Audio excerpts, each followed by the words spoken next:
الحمد لله نحمده ونستعينه ونستغفره ونؤمن به ونتوكل عليه ونعوذ بالله من شرور أنفسنا ومن سيئات أعمالنا من يهده الله فلا مضل له ومن يضلله فلا هادي له ونشهد أن لا إله إلا الله وحده لا شريك له ونشهد أن سيدنا وسندنا وحبيبنا وشفيعنا ومولانا محمدا عبده ورسوله صلی اللہ تعالی علیہ وعلى آلہ وصحبہ اجمعین اما بعد فاعوذ باللہ من الشیطان الرجیم بسم اللہ الرحمن الرحیم من عمل صالحا من ذکر او انثى وهو مؤمن فلنحيينه حیاتا طیبہ ولنجزینهم اجرهم بأحسن ما كانوا يعملون وقال اللہ تعالی یا ایہا الذین آمنوا قوا انفسکم واہلیکم نارا صدق اللہ العظیم قال النبی صلی اللہ علیہ وسلم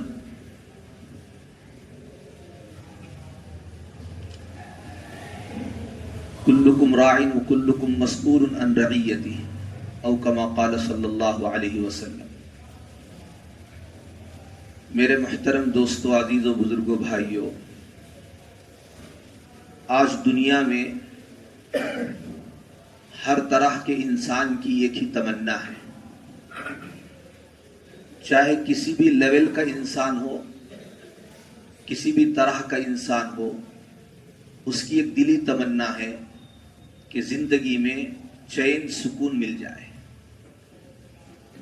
اس کی اپنی زندگی کے اسٹیٹس بلند ہو، لوگ اس کو عزت سے دیکھیں، لوگ اس سے پیار سے ملاقات کریں، اس سے محبت کریں، اور اس کی گھریلو زندگی،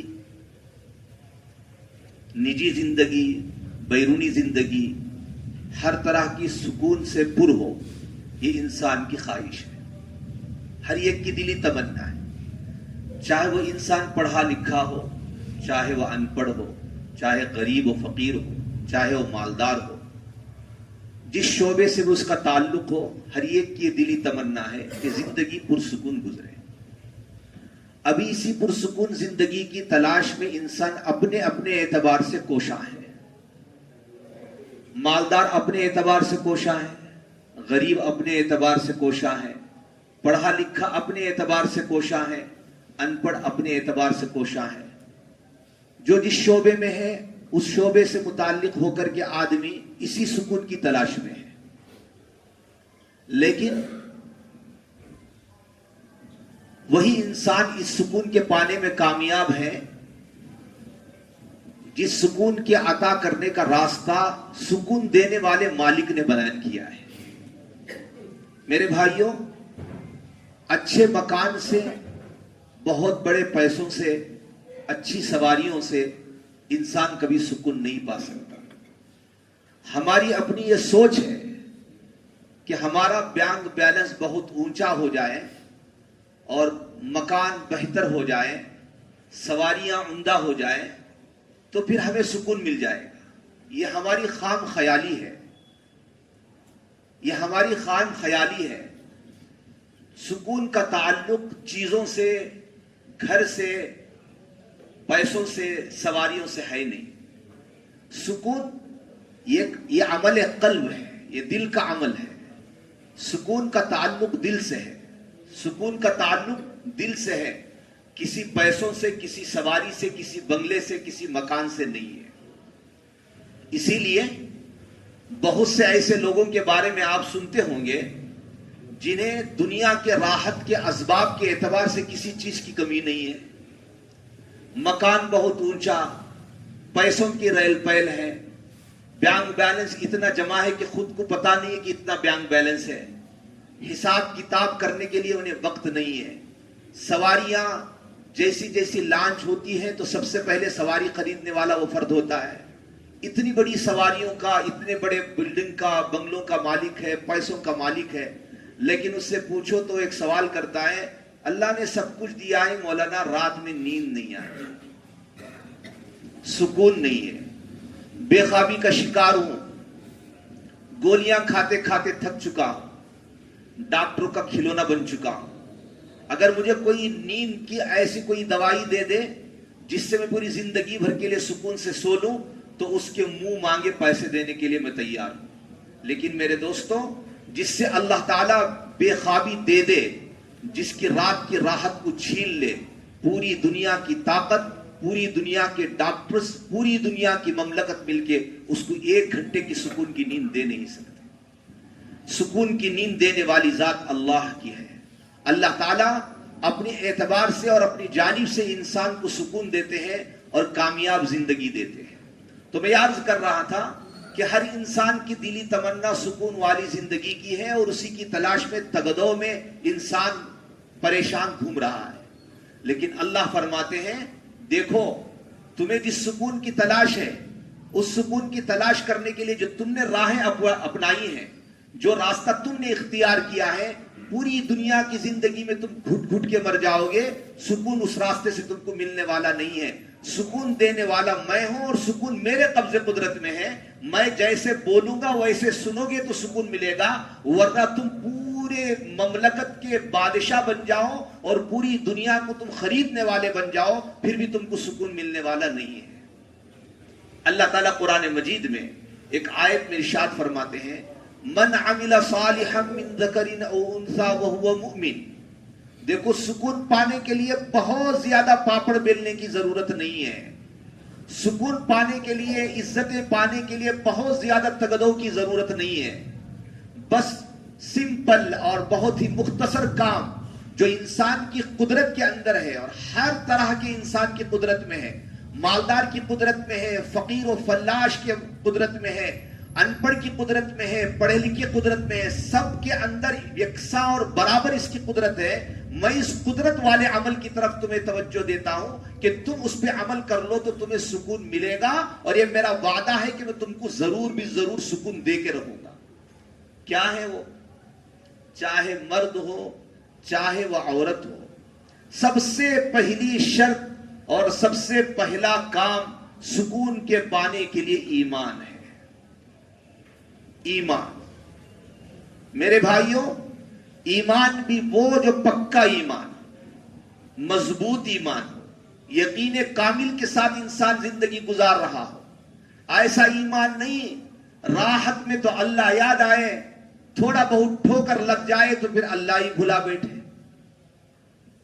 اللہ تعالیٰ کی ذات عالی سے ہونے کا یقین رکھ کے زندگی گزار رہا ہے، اور اللہ کی جانب سے ملنے میں کچھ دیری ہو گئی تو اس کے اپنے ایمان متزلزل ہو گیا. اللہ کی جانب سے کچھ راحت کے خلاف کچھ کام اپنی زندگی میں ہو گیا تو پھر فوری طور پر اپنی زبان سے شکایتیں شروع کر دیا. الیاذ باللہ، اللہ ہی پر شکوے کسنے شروع کر دیا. ایسے ایمان سے نہیں. کامل ایمان، پہاڑ جیسا ایمان، مضبوط پتھر جیسا ایمان آدمی رکھ لے، کچھ بھی ہو جائے، جس حال میں بھی ہو جائے، اللہ کچھ دے تو شکر بجا لائے، اللہ کچھ چھین لے تو صبر کر لے. ایمان کا تقاضا ہے اللہ جس حال میں رکھے خوش رہے، اور اللہ تعالیٰ جس حال میں رکھے اللہ سے یہ کہے میرے اللہ جس حال میں تو رکھا ہے اس حال کے لائق بھی میں نہیں تھا، تیری مہربانی ہے اس حالت میں تو نے رکھا ہے. یہ جذبہ ایمانی کے ساتھ آدمی، ایمان کے ساتھ، اس جذبہ ایمانی کے ساتھ انسان زندگی گزارتا ہے، اور یہ ایمان ہے. کبھی اس کا ایمان متزلزل نہیں ہوتا، کبھی کمی کا شکار نہیں ہوتا. ہوتا ہے تو فوری طور پر اپنے ایمان کی تجدید اور ایمان کی اپنی تثبیت میں اور اس کے اپنے مضبوط کرنے کی فکر کر لیتا ہے، اور ساتھ ساتھ ایمان کے تقاضے کے مطابق زندگی. من عمل صالحا من ذکر او انثى وهو مؤمن. ایمان کی حالت میں اعمال صالحہ ہو تو اللہ فرماتے ہیں فَلَنُحْيِيَنَّهُ حَيَاةً طَيِّبَةً. لام تاکید بنون تاکید ثقیلہ، یہ گرامرلی ہے، اس کا اپنا ترجمہ ہوتا ہے. اللہ فرماتے ہیں میں ضرور بھی ضرور خوشگوار زندگی دوں گا. 2 کام کروں. کون وعدہ کر رہے ہیں؟ اللہ بھی وعدہ کر رہے ہیں. ہمارے اپنے ایمانی حالت کے اعتبار سے اللہ مؤکد اور تاکید در تاکید بات کو بیان کر رہے ہیں. تم زیادہ اس میں کوئی شک میں نہ پڑھو، میں ضرور بھی ضرور، اللہ ہم کو یہ کہہ لیتے کہ تم یہ 2 کام کر لو تو میں تم کو خوشگوار زندگی دوں گا، سادے الفاظ میں کہہ دے تو بھی چل جاتا، لیکن اللہ نے ہم تمام میں ایمان اور اللہ تعالیٰ ہم تمام کو سکون دینے کے لیے اور اس طریقے کی بات ہمارے دلوں میں بٹھانے کے لیے اللہ نے تاکید در تاکید فرمایا ہم ضرور بھی ضرور تم کو خوشگوار زندگی دیں گے، دنیا کی زندگی میں تم کو راحت کی زندگی، سکون والی زندگی تم کو دیں گے، وَلَنَجْزِيَنَّهُمْ أَجْرَهُمْ بِأَحْسَنِ مَا كَانُوا يَعْمَلُونَ، اور ہمارے پاس تم آؤ گے آخرت میں تمہارا بڑا بدلہ ہمارے پاس ہے، بڑا اجر تم کو ہم دیں گے، سکون کی زندگی دنیا میں بھی دیں گے اور تمہارا آخرت میں استقبال ہوگا، تم کو اچھی زندگی وہاں بھی ملے گی، تم کو کامیاب زندگی ملے گی، بڑے اجر تم کو ملیں گے۔ شرط کیا ہے؟ 2 کام ہم کو کرنا ہے، ایمان کے ساتھ اعمال صالحہ۔ میرے بھائیوں یہ طے کر لیں، یہ ذہن و دماغ میں بٹھا لیں، اللہ تعالیٰ یہ دنیا کی کامیابی کا تعلق اور آخرت کی کامیابی کا تعلق دونوں کو اللہ نے دین پر عمل کرنے میں رکھا ہے۔ جیسی جیسی کمزوری آئے گی دل کی حالت پریشانی کی طرف مائل ہوگی، آدمی ذکر کرے گا، جتنا ذکر کی کثرت ہوگی دل پرسکون رہے گا، پرکیف رہے گا، عجیب مزہ اور لذت والی زندگی اس کو ملے گی۔ ہاں ایسی زندگی، غریب اور غربت و افلاس اتنا، صبح کا ناشتہ تازہ اس کو نہیں ملا ہے، رات کی باسی روٹی سے صبح کا ناشتہ کر رہا ہے، لیکن اللہ کا ذکر اس کے زبان پہ ہے، اللہ کی یاد سے وہ اس کا دل لبریز ہے۔ تو میرے بھائیوں وہ شاہوں کو وہ سکون نہیں ہے جو غریب کو رات کی باسی روٹی سے ناشتے کرنے والے غریب کو وہ دل کا سکون ملے گا۔ جو انسان اللہ کو بھلائے بیٹھے اور صبح کے اندر مختلف قسم کے انواع و اقسام کے ناشتے اس کے دسترخوان پہ چنے ہوئے ہیں اور اس کو کھا رہا ہے، کھا تو رہا ہے، کھانے میں وہ لذت اس کو نہیں ملتی، سکون اس کا دل اس کا سکون سے لبریز نہیں ہوتا۔ کیوں؟ اس لیے کہ دل کا سکون کا تعلق مختلف انواع اور اقسام کے کھانوں سے نہیں ہے، سکون کا تعلق اللہ کے ذکر سے۔ الا بذکر اللہ تطمئن القلوب، اللہ فرماتے یاد رکھو میرے ذکر میں دلوں کا اطمینان ہے، مجھے بھلا کر تمہیں کبھی اطمینان پا نہیں سکو گے، مجھے بھلا کر کے تم اپنی زندگی کے اندر سکون پا نہیں پاؤ گے۔ سکون پانے کے لیے اللہ کی یاد ہے، سکون پانے کے لیے اللہ کا ذکر ہے، تو یہ اس کی سب کی ذمہ داری ہے۔ اور اللہ تبارک و تعالیٰ نے ہم تمام کو حکم فرمایا ہے اس سکون پانے والی زندگی کو تم پاؤ اور اس سکون پانے والے تم اعمال کو کرو تو یہاں بھی تم کو سکون ملے گا اور آخرت کی زندگی میں تم میری دہکائی ہوئی آگ سے بھی تم اسی وقت بچ سکو گے جس وقت تم میری اپنی یاد سے زندگی گزارو گے، میری یاد سے لبریز زندگی تمہاری ہوگی تو وہاں کی اپنی زندگی کے اندر میری دہکائی ہوئی آگ سے تم بچ سکو گے۔ اللہ تعالیٰ نے جس طریقے سے سکون پانے کے لیے راستہ بتلایا، دنیاوی سکون کے پانے کا راستہ بتایا، اسی طریقے سے آخرت کی پریشانیوں سے نجات پانے کا راستہ بھی بتایا۔ ایک مقام پہ اللہ فرماتے ہیں یا ایھا الذین آمنوا قوا انفسکم واہلیکم نارا، اے ایمان والو۔ ہمارے بزرگوں میں حضرت مولانا تقی عثمانی صاحب دامت برکاتہم جہاں جہاں قرآن مجید میں یا ایھا الذین آمنوا کا خطاب ہے، یہ اللہ تعالیٰ کی جانب سے اپنے بندوں کو جو ایمان والے کہہ کر کے جو خطاب ہے، اللہ نے مخاطب فرمایا ہم کو، تو اللہ کا اپنے بندوں کو اے ایمان والوں کہہ کر کے پکارنا یہ اللہ کی جانب سے اپنے بندوں کو پیار بھرا خطاب ہے۔ جس طریقے سے باپ اپنے بچے سے بہت زیادہ لپٹ کر کے محبت جب اس کو طبیعت میں آ جاتی ہے تو 24 25 50 سال کے بچے کو بھی کبھی باپ، بوڑھا باپ اپنے اتنی بڑی عمر کے بچے کو بھی بیٹا کہہ کے پکارتا ہے، چھوٹے بچے ہی کو نہیں، 25 30 سال کا لڑکا ہو جاتا ہے جب بچے کو کسی کام سے باپ کا جی خوش ہو جاتا ہے تو اتنے بڑے عمر کے لڑکے کو بھی باپ اپنے بچے کو بیٹا کہہ کے پکارتا ہے۔ پوری دنیا ہم کو کوئی لقب دے لے اور ہماری عمر 50 60 سال ہو جائے، بوڑھا باپ جس دن ہم کو بیٹا کہہ کے پکارتا ہے ہماری خوشی کی سما بڑی اونچی رہتی ہے، ہمارے خوشی سے ہم پھولے نہیں سماتے۔ اتنی خوشی اس پیارے لفظ میں ہے جتنی پوری دھرتی پر کسی لفظ میں اتنی خوشی نہیں ہوتی ہے جب باپ اپنے بیٹے کو بیٹا کہہ کے پکارتا ہے۔ تو میرے دوستو، اللہ تعالیٰ جب اپنے ایمان والے بندوں کو ایمان والے کہہ کے پکارتا ہے، وہ خطاب اللہ کی جانب سے ایسے ہی ہے جیسا باپ کا اپنے بیٹے کو بیٹے کہہ کے پکارنا۔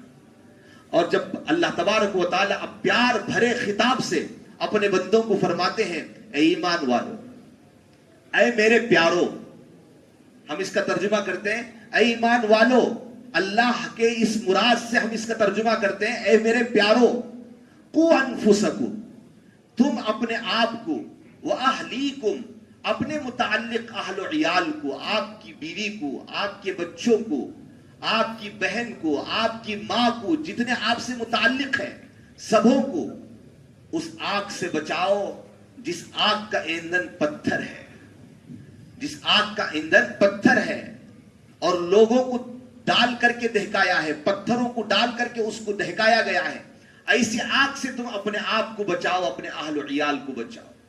میرے بھائیو، تھوڑا غور کرو، اللہ کی دہکی ہوئی، دہکائی ہوئی آگ سے انسان اپنے آپ کو کیسے بچا سکتا ہے؟ اپنے اہل و عیال کو کیسے بچا سکتا ہے؟ بچانے کا طریقہ کیا ہے؟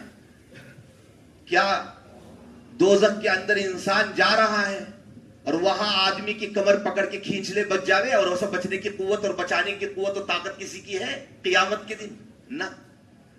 مفسرین نے فرمایا کہ وَأَحْلِقُوا أَنفُسَكُمْ وَأَحْلِيكُمْ نَارًا کا مطلب یہ ہے کہ تم اپنے آپ کو دینی تعلیم سے آراستہ کر لو، اور اپنے بچوں کو، اپنے اہل و عیال کو دینی تعلیم سے آراستہ کرو، دینی علم سیکھو، اللہ کی مراد کو جانو، اللہ کے مطلوب کو سمجھو، اللہ ہم سے کیا تقاضا کر رہے ہیں، ہماری اس زندگی کو اللہ نے بنایا، اس زندگی کا مقصد کیا ہے، اس زندگی میں اللہ نے ہم کو کیوں بھیجا ہے، کیا مقصد ہے، اس زندگی میں اللہ ہم سے کیا مطالبے کرتے ہیں، اس کو سمجھو۔ اسی کے سمجھنے کا نام، اس کو سمجھنے کا راستہ وہ دینی علم کا راستہ ہے، اسی کو سیکھنے کا نام دینی علم ہے، اسی کو معلوم کرنے کا نام دینی علم ہے۔ جو آدمی دینی علم سے آراستہ نہیں ہوتا ہے وہ اللہ تبارک و تعالیٰ کی پہچان نہیں کر سکتا۔ اللہ تعالیٰ کی پہچان کے لیے انسان کے لیے ضروری ہے وہ دینی علم سے آراستہ۔ دینی علم سے جو آدمی آراستہ نہیں ہوتا وہ اللہ کی معرفت سے محروم ہوتا ہے، اللہ کی پہچان سے محروم ہوتا ہے۔ میرے بھائیوں، ہم تمام کو اللہ کی آگ سے بچنے کا حکم ہے، اپنے اہل و عیال کو آگ سے بچانے کا حکم ہے، اور ہمیں اللہ کی آگ سے بچنا ہے اور اپنے اہل و عیال کو آگ سے بچانا ہے۔ جب تک اللہ کی ہمیں پہچان اللہ ہمارے بچوں کو نہیں کرائیں گے، ہم اپنی بیوی کو اللہ کی پہچان نہیں کرائیں گے، ہزار تم کوششیں کر لو، جب تک اس کے دل میں اللہ کا خوف نہیں اترے گا، اللہ کا صحیح علم اس کے اندر دل کے اندر نہیں اترے گا، اس وقت تک وہ کامل و مکمل مومن نہیں ہو سکتے، کامل اعمال والے نہیں بن سکتے۔ اس لیے کسی بھی انسان کو دیندار بنانے کے لیے سب سے پہلا کام اس کو دینی علم سے آراستہ کرنا ہے، اور دینی علم کا ایک خاصہ ہے، جب اس کے اندر علم آتا ہے تو علم کی ایک کیفیت اور خاصیت ہے کہ اس سے خشیہ پیدا ہوتا ہے، اللہ کا ڈر پیدا ہوتا ہے، اللہ کا خوف پیدا ہوتا ہے۔ جب واقعات پڑھتا ہے، اللہ کا کلام پڑھتا ہے، احادیث رسول پڑھتا ہے، تو پھر اس احادیث رسول کا یہ اثر ہے، قرآن آیات کا یہ اثر ہے کہ اس کے دل کے اندر اللہ کا خوف پیدا ہوتا ہے، اللہ کا خشیہ پیدا ہوتا ہے، پھر وہ سیدھے راستے پہ چلتا ہے اور سیدھے راستے پہ چل کر اللہ کو راضی کرتا ہے۔ تو اس لیے میرے بھائیوں، ہم سب کی ذمہ داری ہے دینی علم سے ہم کو آراستہ ہونا ہے۔ آج بڑے دکھ کی بات ہے، انتہائی دکھ کی بات ہے کہ ہم دینی علم سے بہت بڑے محروم ہیں، بہت کورے ہیں۔ دنیاوی علم کے لیے ہمارے پاس سال ہاں سال گزارنے کے لیے وقت ہے، اللہ کے کلام کے ساتھ ہمارا کوئی تعلق نہیں ہے۔ معاف فرمائیے گا مجھے، ہم اللہ کے کلام کے ساتھ سوتیلا پن کیے ہوئے ہیں۔ جس طریقے سے سوتیلی ماں اپنے بچوں کے ساتھ برتاؤ کرتی ہے، سگی ماں کے مقابلے میں سوتیلی ماں کا پیار جداگانہ ہوتا ہے، سوتیلی ماں کا سلوک و برتاؤ اپنے بچوں کے ساتھ الگ ہوتا ہے۔ جس طریقے سے سوتیلا پن اپنے بچوں کے ساتھ سوتیلی ماں سے ہوتا ہے، اس سے گیا گزرا تعلق، مجھے اللہ معاف فرمائے، اس سے گیا گزرا تعلق ہمارا قرآن مجید کے ساتھ ہے۔ میں لوگوں سے پوچھتا ہوں، ڈاکٹر بننے کے لیے پہلی کلاس سے لے کر